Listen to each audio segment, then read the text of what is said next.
Bab 248. Mengikuti Tuan Devan, kekuatan akan berkembang. Di antara 13 negara bagian negara Al-Sutra, Treva adalah negara bagian yang paling banyak mendukung kekuatan. Karena itu, sebuah kota yang secara khusus terdiri dari para prajurit juga didirikan. Ini disebut Sento. Pertemuan pemilihan bakat yang diadakan oleh klan Hiden akan diadakan di Sento. Populasi Sento melebihi 20 juta sepanjang tahun. Tapi baru hari ini, populasi Sento melonjak menjadi 40 juta dalam sekejap. Seluruh kota tampak penuh sesak. Hampir semua pejuang luar biasa negara Al-Sutra pernah datang ke sini. Mereka berharap untuk dipilih oleh klan Hiden. Selain prajurit, ada juga beberapa non-prajurit yang datang.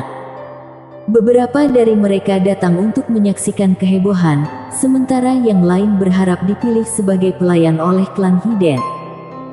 Terpilih menjadi pelayan klan Hiden akan mengubah hidup mereka seketika. Dan jumlah prajurit murni juga melebihi 10 juta. Tentu saja, kekuatan para pejuang ini tidak semuanya sangat kuat. Lagi pula, pemilihan klan Hiden didasarkan pada kekuatan. Tapi yang lebih penting adalah bakat.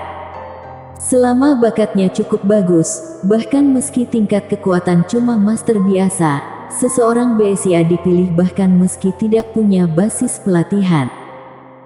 Namun, kemungkinan ini sangat rendah. Orang-orang ini sangat ingin memasuki klan Hiden. Ketika Devan datang ke Sento, dia juga dikejutkan oleh kegilaan para prajurit. Semua hotel penuh dan bahkan jalanan penuh dengan orang. Mereka tidak bisa mendapatkan tempat tinggal, bahkan mereka rela meski harus tidur di jalan. Tuan, kamu tidak tahu. Dari puluhan juta prajurit, cuma beberapa ratus yang bisa masuk ke klan Hiden. Kata Vexana sambil memegang lengan Devan dengan penuh kasih sayang. Dari 10 juta orang, cuma beberapa ratus orang yang bisa dipilih, kemungkinannya kurang dari 1:10.000. Ini jauh lebih sulit daripada ujian masuk perguruan tinggi. Di antara ratusan orang ini, cuma 10 orang yang memenuhi syarat untuk direkrut, lanjut Bitinia. Di seluruh negara Al-Sutra, jumlah orang yang direkrut cuma 10. Ini menunjukkan betapa berharganya kuota untuk direkrut klan Hiden. Bahkan keberadaan yang menakutkan seperti Ogen cuma bisa merekomendasikan satu orang untuk memasuki klan Hiden dalam setahun. Kuota Ogen tentu diberikan kepada putrinya, Putri Bella. Dan Ratu Frances yang merupakan penguasa negara Al-Sutra cuma bisa merekomendasikan 3 orang. Kalau mau tahu alasan Ratu Frances tidak memberikan tempat yang direkomendasikan kepada Devan. Alasannya sederhana, karena Devan sama sekali tidak membutuhkannya. Kalau dia benar-benar mau memasuki klan Hiden, dia bisa melakukannya sendiri. Bahkan Frances tidak tahu klan Hiden mana yang memenuhi syarat untuk mengajar seni bela diri pada Devan. Daripada menyia-nyiakan jatah ini, lebih baik berikan kepada yang lebih membutuhkan. Mereka yang masuk klan Hiden, meski mengaku berpisah dari dunia biasa, bahkan akan mengganti nama belakang mereka. Tapi manusia adalah hewan yang emosional. Banyak orang bernostalgia. Kalau suatu saat, keluarga atau kerabat dalam kesulitan, mereka tidak akan berpangku tangan. Karena itu, selama ada kesempatan untuk memasuki klan Hiden, semua orang tidak akan melepaskannya. Tapi mekanisme eliminasi yang kejam akan membuat susah. 99% orang di sini pada akhirnya tidak akan mendapatkan apa-apa. Jadi, pantas saja keluarga Stansa sangat menghargai Noah yang direkrut ke klan Hiden, kata Yuri. Devan menoleh untuk melihat ke arah Yuri dan berkata, kamu juga bisa ikut seleksi, mungkin kamu juga bisa terpilih menjadi klan Hiden. Toh, dengan kekuatan dan bakat wanita itu, masih ada peluang. Aku tidak akan ikut, kata Yuri langsung. Klan Hiden memang punya daya tarik yang besar bagi para pejuang. Sebelum bertemu Devan, kalau Yuri punya kesempatan untuk memasuki klan Hiden, dia pasti akan mengambilnya. Tapi sekarang, dia tidak akan pergi. Masuk klan Hiden, bisa ikut Tuan Muda Amor. Sebelum datang ke klan Hiden, Devan menyadari bahwa kebugaran fisik para wanita sudah meningkat. Karena itu, ini membantu mereka meningkatkan keterampilan mereka secara kolektif. Kekuatan Bitinia awalnya baru mencapai level Grandmaster. Tapi sekarang, ini sudah menjadi puncak tingkat Diamond. Janda yang terhubung dengannya sudah mencapai tingkat lanjutan tingkat Diamond. Beelzebub dan Mammon juga meningkat pesat. Dan Vexana langsung naik menjadi High Master. Tentu saja yang paling menakutkan adalah Yuri. Dia benar-benar naik dari Raja Bela Diri tingkat A puncak menjadi High Master kelas AAA. Sudah berapa lama? Saat itu, Gaius mengatakan bahwa jika Tasya memasuki klan Hiden, hanya akan memakan waktu 20 tahun dan dia dapat mengangkat Tasya dari level tingkat Diamond ke Grand Emperor. Dan mengikuti Devan, Yuri merasa mungkin untuk mencapai puncak Grand Emperor dalam beberapa tahun. Klan Hiden mana yang bisa mencapai kecepatan peningkatan ini? Selain itu, mereka tidak harus berlatih keras sama sekali. Teknik Twinny terus meningkatkan kebugaran fisik mereka. Apalagi teknik Twinny punya tempat khusus. Artinya, apa yang tidak membunuh mereka akan membuat mereka lebih kuat. Alasan dia dan Vexana bisa meningkat pesat, itu karena pertemuan dengan 10 pedang sebelumnya. Dia hampir dipukuli sampai mati dan untuk menjaga harga dirinya, dia akhirnya mematahkan kakinya sendiri. Setelah pulih, tubuhnya sangat membaik. Tentu saja, pasti ada monster seperti Devan. Kalau tidak, jangan pernah berpikir untuk pulih. Kalau menderita cedera serius seperti itu, pasti akan langsung mati. Dan itu masih 2 sekaligus. Yuri adalah seorang militan. Dia tidak suka pelatihan yang membosankan, dia cuma suka bertarung. Teknik Twinny ini dibuat khusus untuknya. Vexana menyedihkan. Lagi pula, Yuri terluka dan dia tidak bisa kabur. Bagaimana denganmu? Devan menatap Vexana, Bitinia, Jenny, Enchantress dan Mammon. Kami akan selalu menjadi pengikut Tuan Muda Amor, kata semua gadis serempak. Melihat sikap gadis-gadis itu, Devan mengangguk puas. Dia berkata, selama kalian terus meningkatkan kebugaran fisik kalian, buat apa bergabung dengan klan Hiden? Aku ingin kalian melampaui klan Hiden. Dia ingin mereka menyalip klan Hiden. Setelah mendengar kata-kata Devan, semua gadis terlihat sangat bersemangat. Lagi pula, dunia bangga menjadi bagian dari klan Hiden. Bahkan menjadi pelayan klan Hiden adalah suatu kehormatan. Dan Devan berkata dia akan membawa mereka ke klan Hiden. Sebelumnya, mereka bahkan tidak berani memikirkannya. Lagi pula, dengan bakat dan sumber daya mereka, dalam kehidupan ini, sangat sulit untuk menonjol di antara prajurit biasa. Devan yang mengubah nasib mereka. Tuan Muda Amor, kami sudah menemukannya. Ada 20 klan Hiden di sini kali ini. Di antaranya, ada klan Zunei, klan Beris, klan Joran dan klan Thunder. Bitinia melaporkan informasi yang dia temukan kepada Devan. Dengan dimulainya pemilihan bakat, wajah klan Hiden juga berangsur-angsur terungkap. Meski, masih belum banyak berita yang bisa ditemukan. Tapi setidaknya bisa diketahui bahwa ada klan Hiden yang akan datang untuk mengikuti kompetisi pemilihan bakat. Ada 20 klan Hiden, tapi bukan berarti cuma ada 20 klan Hiden. Jumlah pasti klan Hiden, bahkan klan Hiden sendiri, mungkin tidak sepenuhnya jelas. 20 di sini, bisa dibilang bahwa 20 klan hidden ini kebetulan sedang dibutuhkan. Yang paling mengkhawatirkan Devan adalah klan Thunder tidak akan datang. Tentu saja, meski klan Thunder tidak datang, selama dia bisa melihat klan hidden, dia tidak akan takut tidak dapat menemukan klan Thunder. Tapi sekarang klan Thunder ada di sini, itu hal yang luar biasa. Bersambung. Bab 249 Sento Kacau. Peraturan pemilihan utama sudah dikonfirmasi, karena terlalu banyak orang yang berpartisipasi dalam pemilihan klan hidden, jadi mulai pukul 12 siang hari ini, Sento akan memasuki keadaan pertempuran tanpa batas dan prajurit dapat bertarung sesuka hati tanpa batasan. Prajurit bisa bertarung sesuka hati tanpa batasan, artinya, mereka bisa mati. Devan mengerutkan kening mendengar berita itu. Dia mengira ketika kompetisi pemilihan bakat dimulai, dia bisa bertemu dengan klan hidden. Di luar dugaan, seleksi babak pertama klan hidden justru seperti ini. Tidak mungkin, ada terlalu banyak peserta, lebih dari 10 juta orang, tapi pada akhirnya cuma 500 orang yang dipilih.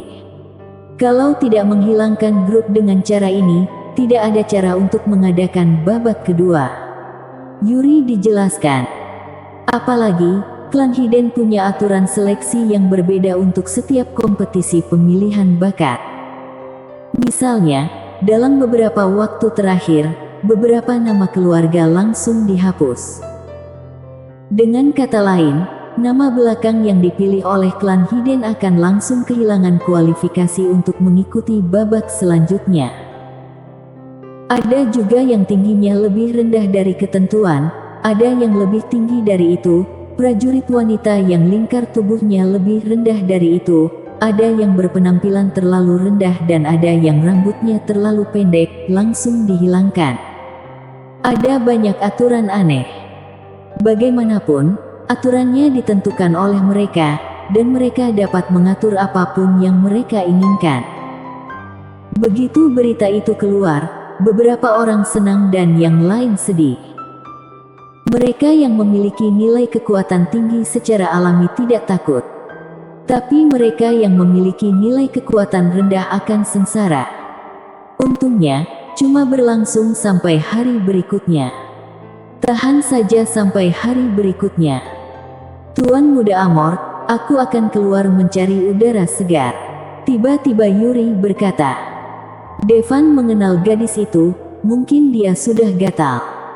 Baginya, aturan ini sudah sangat cocok.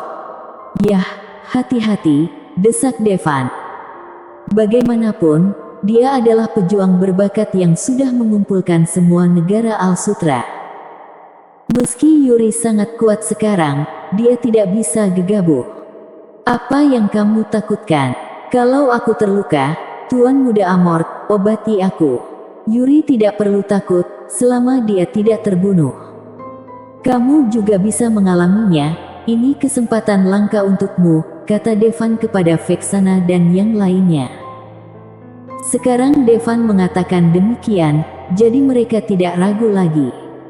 Lagi pula, di saat damai saat ini, jarang sekali menemukan kesempatan seperti itu. Dan bagus juga bagi mereka untuk berlatih teknik Twinny. Bitinia, kamu tidak pergi. Devan memandang Bitinia yang belum pergi dan bertanya dengan ragu. Aku tinggal dan dengarkan perintah Tuan Muda Amor, kata Bitinia sambil tersenyum tipis. Kamu tidak ingin meningkatkan dirimu? Devan bertanya. Dengan adanya Tuan Muda Amor, aku tidak membutuhkan kekuatan lagi, jawab Bitinia. Devan mengangguk. Senang ada seseorang di sekitar untuk menjaganya. Untuk aturan ini, banyak prajurit yang pusing. Mereka mencari tempat untuk bersembunyi. Lagi pula, bahkan seorang pejuang yang tangguh perlu mempertahankan kekuatannya. Siapa yang tahu siapa yang akan mengikuti? Dan Devan sama sekali tidak peduli. Satu-satunya penyesalan adalah Noah direkrut. Kalau tidak, dia bisa pergi ke Noah untuk mengobrol tentang kehidupan sekarang. Dia mengajak Bitinia dan pergi berbelanja di jalan. Begitu aturan keluar, sebenarnya ada lebih sedikit orang di jalanan yang ramai. Tentu masih banyak orang. Kebanyakan dari mereka adalah orang-orang yang menyediakan layanan di Sento. Dan mereka yang datang untuk menghadiri pemilihan pelayan. Untuk membedakan, apa mereka petugas layanan atau mereka yang berpartisipasi dalam pemilihan pelayan, mereka akan mengenakan pakaian seragam. Mencegah adanya yang terluka secara tidak sengaja. Sedangkan prajurit, mereka bisa memakai apapun yang mereka mau. Dalam hal ini, dapatkah ahli bela diri berpura-pura menjadi pelayan, mengenakan pakaian pelayan, menunggu waktu berlalu, lalu melepas pakaiannya dan langsung melanjutkan ke babak kedua? Penyelenggara pasti memikirkan hal ini. Saat memasuki Sento, mereka harus sudah terdaftar sebagai prajurit atau sebagai pelayan, tidak ada celah untuk menipu.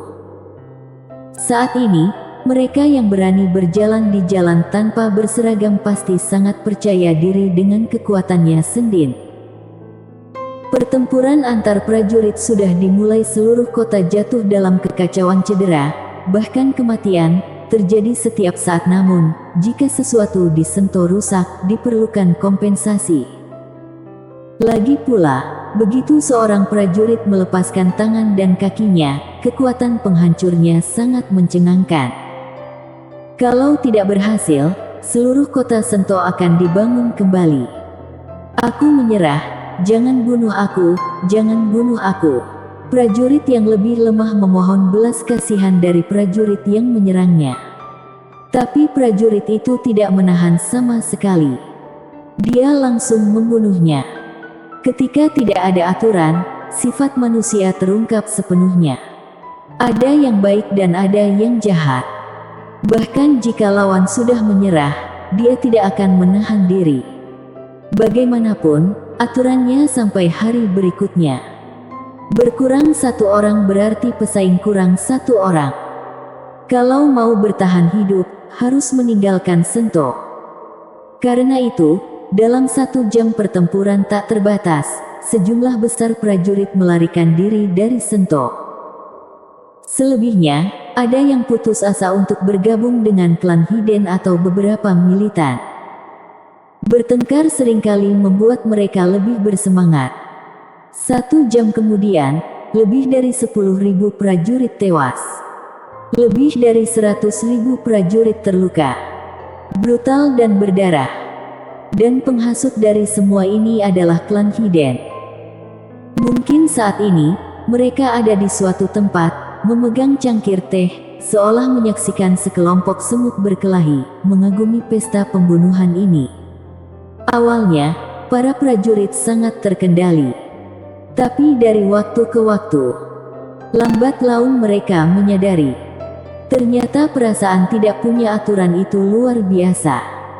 Asal cukup kuat, mereka bisa melakukan apapun yang mereka inginkan. Ini bukan hanya tentang mengalahkan lawan.